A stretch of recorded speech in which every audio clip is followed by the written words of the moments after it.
বিএনপির ৩ নম্বর প্ল্যান নিয়ে আজকাল লাভ। এখন বিএনপি আনপসি আনপসি করিচ্ছে যে কি না যিনি কয় সেই প্ল্যান হইতেছে কম্পিউটার নিয়ে। এখন একটা কুইজের উত্তর দেন তো, কম্পিউটার যদি বেশি কাজ করে তাহলে এটার নাম বেশি পিউটার হয় না কেন? আমি জানি এর উত্তর দিবার পারবেন না, তাই আলাপে আসি। বিএনপি একটা ভিডিও বানাচ্ছে, ভিডিওটা দেখামুনি, যদিও দেখতে দেখতে ঘুমায় যেতে পারেন। তাও দেখেন, মানে দেখাচ্ছে যে নাগরিক তথ্য চুরি হইতেছে, এটা এমন করে দেখাইছে দেখবে ঘুম চলে আসে। এত আনকুত আমি ভিডিও আমি জীবনে দেখেছি, শুনেন।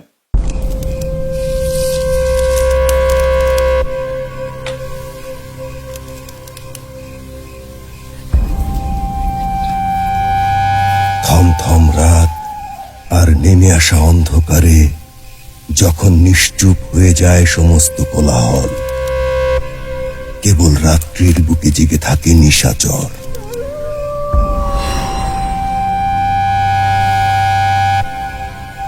তখন বিড়ালের মতো সতর্ক পায়ে অন্ধকারের চাদর মুড়িয়ে গায়ে খুরপি হাতে কালো চোরা ইতিউতি চায়।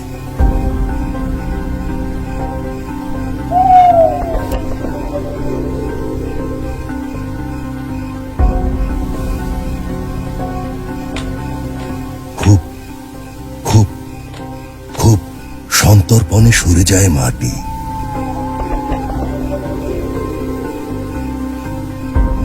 সিধের ভেতর সিধিয়ে যায় সতর্ক কালু।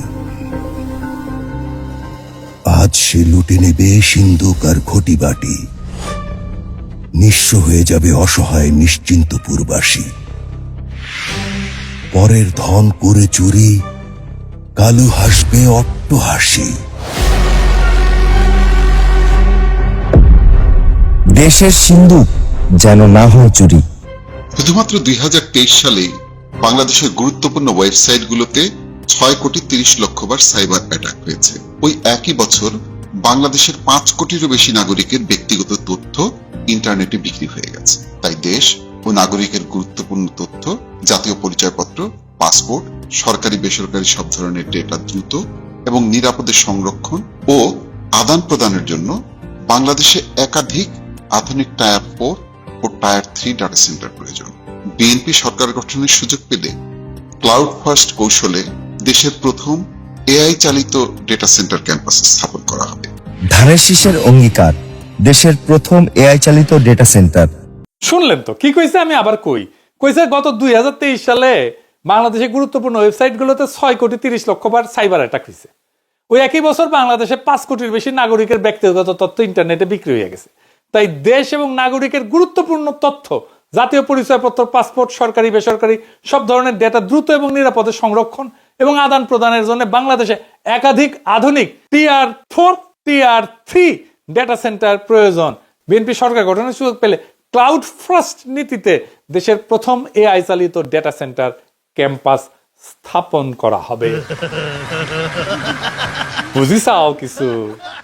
এত জ্ঞানের কথা, কোনো কথাই বোঝা যায় না। এই হইতেছে পলিটিক্যাল পার্টির একটা ম্যানিফেস্টোও লিখতে পারে না, এমনই ভাল শুনে গেলে। সাইকেলের টায়ার তো চিনি, রিক্সার টায়ারও চিনি, তাই না? গাড়ির টায়ারও চিনি, 3 টায়ার 4 টায়ার এটা আবার কি জিনিস? ক্লাউড ফার্স্ট বা কি? বাঙ্গুদের এটা খাইসলাত হইতেছে মেলা ভারী ভারী কথা কয়ে আপনারা বিচলিত করে দিবে। আপনার মনে হবে না জানে কি জ্ঞানী মানুষ চাবে। তো এদের সমালোচনা করার আগে দেখে নি এগুলো কি, তাহলে পাইতে পারবেন ভালো। আসেন আগে বুঝে দেখি টিআর 3 আর টিআর 4 কি। খুবই সিম্পল জিনিস। টিআর 3 মানে এমন একটা কাঠামো যেখানে বিদ্যুৎ যাবে না, এসি বন্ধ হবে না, সার্ভার চলবে। কিন্তু ধরেন মেরামতের সময় কোনো অংশ বদলাইতে গেলে অল্প সময়ের জন্য সার্ভিস থামতে পারে। ভালো, নির্ভরযোগ্য, কিন্তু একেবারে নিখুঁত অবকাঠামো না।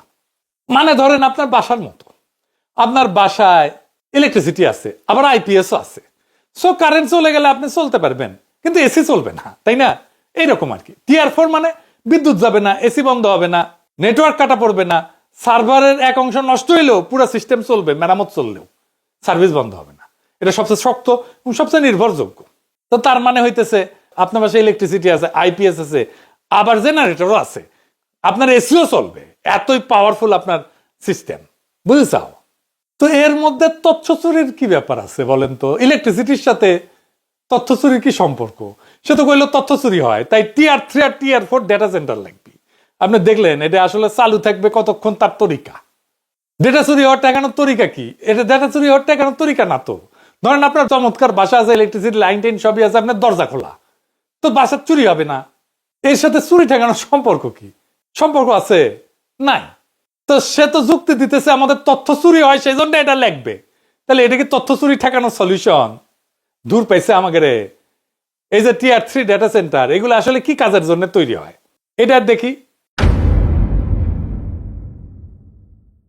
Tier 3 ব্যবহার হয় সেইখানে যেখানে সিস্টেম প্রায় সবসময় চলতে হয়, প্রায় সবসময়, কিন্তু অল্প সময় বন্ধ হইলে কোনো অসুবিধা হবে না, সহনীয় এটা। এগুলো সাধারণ ব্যবহার, যেমন ধরেন সরকারি ওয়েবসাইট, পোর্টাল, সেবা, ফর্ম, তথ্য, জাতীয় পরিচয়পত্র, passport, immigration system, tax, VAT, ভূমি record, banking, ATM, telecom system, বড় বেসরকারি কোম্পানি, এগুলোর জন্য Tier 3 যথেষ্ট।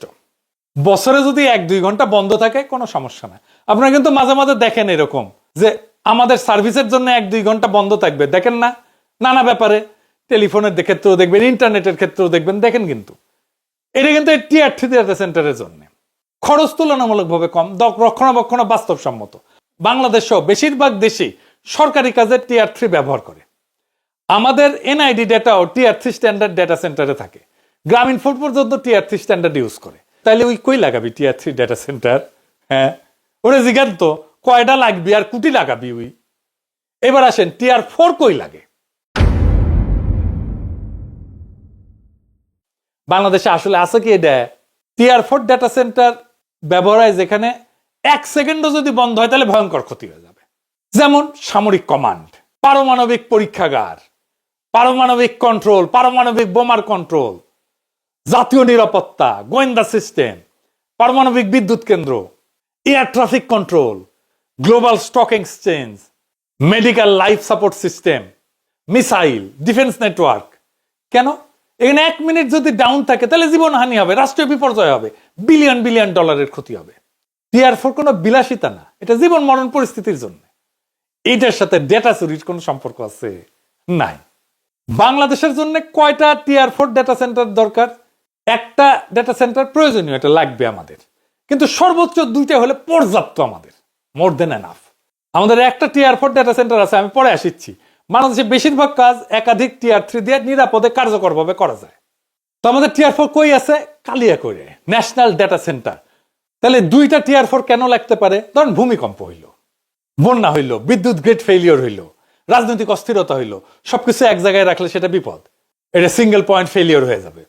তাই যুক্তিসঙ্গতভাবে সর্বোচ্চ মডেল হচ্ছে Tier 4-1, যেটা প্রাইমারি ন্যাশনাল কোর, আর Tier 4-2, যেটা ওই Tier 4-1 থেকে ফিজিক্যালি অনেক দূরে থাকবে, এবং এইটা হইতেছে physically distant disaster recovery core, অন্য জেলায়, অন্য পাওয়ার গ্রিডে থাকবে। 2টার যদি বেশি হয় তাহলে লাভ খুব একটা বেশি নাই, ঝুঁকি বাড়ে বরং। এবার আসেন এআই ড্রিভেন ডেটা সেন্টার এবং ক্লাউড ফার্স্ট নীতি কি সেটা দেখি। ওরা ভালো করে বুঝাতে পারে না ক্লাউড ফার্স্ট বলতে কি বুঝায়। তো সবচেয়ে সম্ভাব্য ব্যাখ্যা হইল যে রাষ্ট্রের ডেটা এবং অ্যাপ্লিকেশন গুলো ভবিষ্যতে মূলত ক্লাউড আর্কিটেকচারে চলবে। নিজস্ব সার্ভারের বদলে ভার্চুয়াল ক্লাউড অবকাঠামোতে যাবে। আমাদের যেমন গুগল ড্রাইভে যায়। বিএনপির একজন আছে না বুদ্ধিজীবী, ওই যে বিরানি আলম, ওই নাকি গুগল ড্রাইভে ফাইল আপলোড করে, ওই কিন্তু ভালো জানে আর্কিটেকচার, ভার্চুয়ালাইজড ক্লাউড অবকাঠামো, ওই ভালো জানে।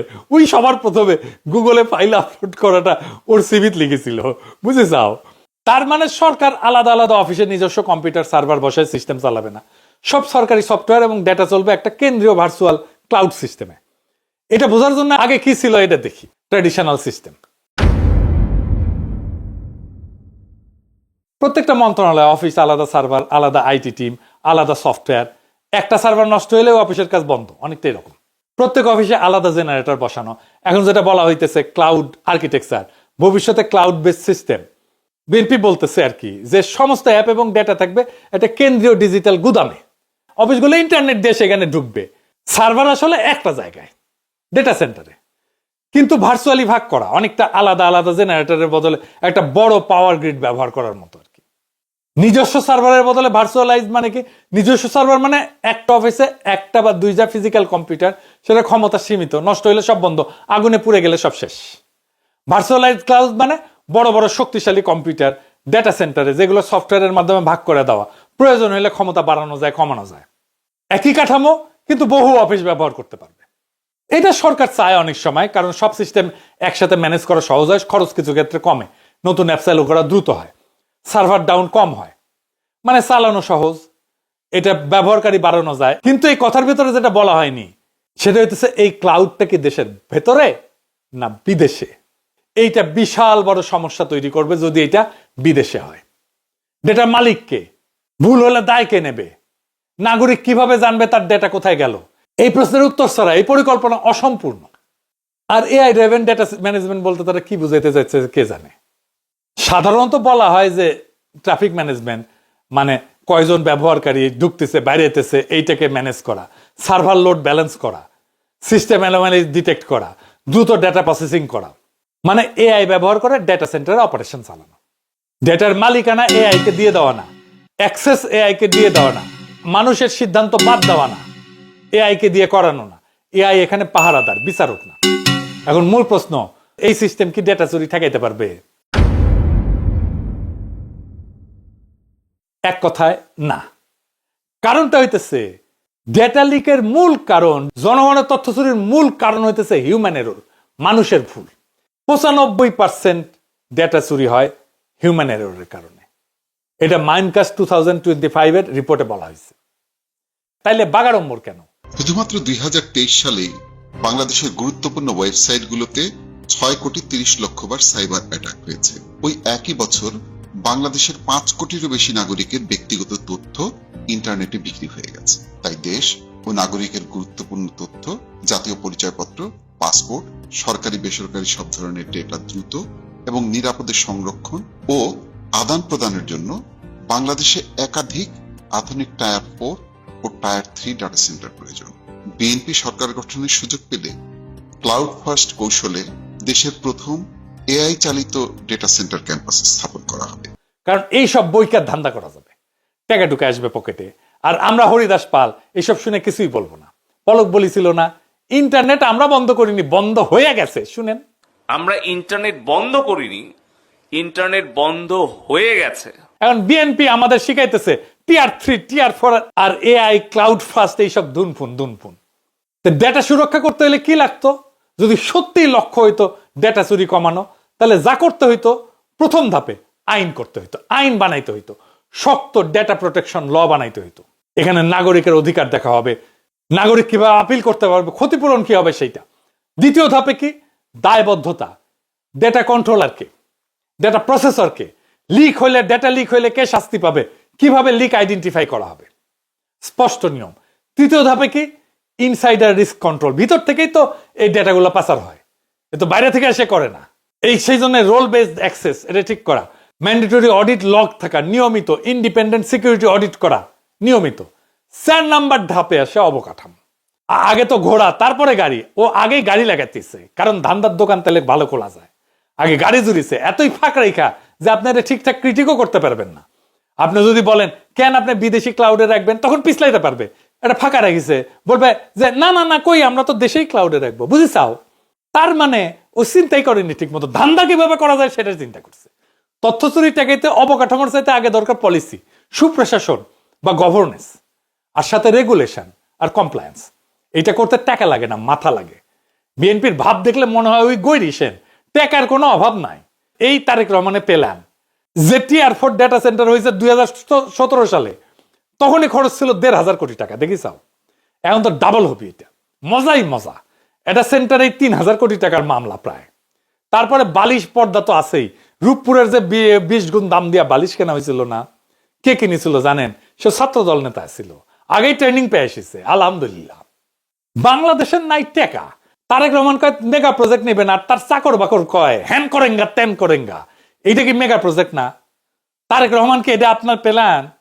ডেটা চুরি হয় সার্ভার ডাউন থাকার কারণে, না ডেটা চুরি হয় রাষ্ট্রের মাথা ডাউন থাকার কারণে?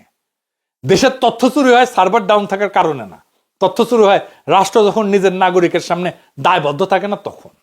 TR 3 TR 4 cloud first AI driven এগুলো নিরাপত্তার ভাষা না, এগুলো তথ্য চুরি ঠেকানোর ভাষা না, এগুলো খরচার ভাষা, ধান্দার ভাষা। যেই দেশে ডেটার মালিকানা স্পষ্ট না, লিক হইলে শাস্তি নিশ্চিত না, আইনের আগে প্রজেক্ট আসে, সেই দেশে যত টিআরই লাগান ও তথ্য চুরি হবেই, গাড়ি চুরি হবেই। ডেটা সুরক্ষা আসে কংক্রিট দিয়া না, আসে আইন দিয়া, দায়িত্ব দিয়া, আসে শাসনের মাথা সোজা থাকলে। আগে আইন, তারপর অবকাঠামো, আগে ঘোড়া তারপরে গাড়ি। উল্টা করলে যেটা হয় সেটার নাম উন্নয়ন না, সেটার নাম ধুনফুন ধান্দাবাজি। বাংলাদেশের সমস্যা কম্পিউটার না, বাংলাদেশের সমস্যা কন্ট্রোল। আর কন্ট্রোল ফেরাতে লাগে আর একটা ডেটা সেন্টার না, লাগে একটা সোজাসুজি রাষ্ট্র, নতুন বন্দোবস্ত, আগের সিস্টেম না। আমাদের রায় একটাই, আমাদের আবার লুটপাটের রাস্তায় টেনে নিয়ে যেতে চায় কারা, চিনে রাখেন। এই পুরানো লুটপাটের চক্রকে একেবারে চুরমার করে ভেঙে দিতে আগামী নির্বাচনে ইনসাফের কাফেলায় আজাদির লক্ষ্যে ভোট দেন। ইনকিলাব জিন্দাবাদ।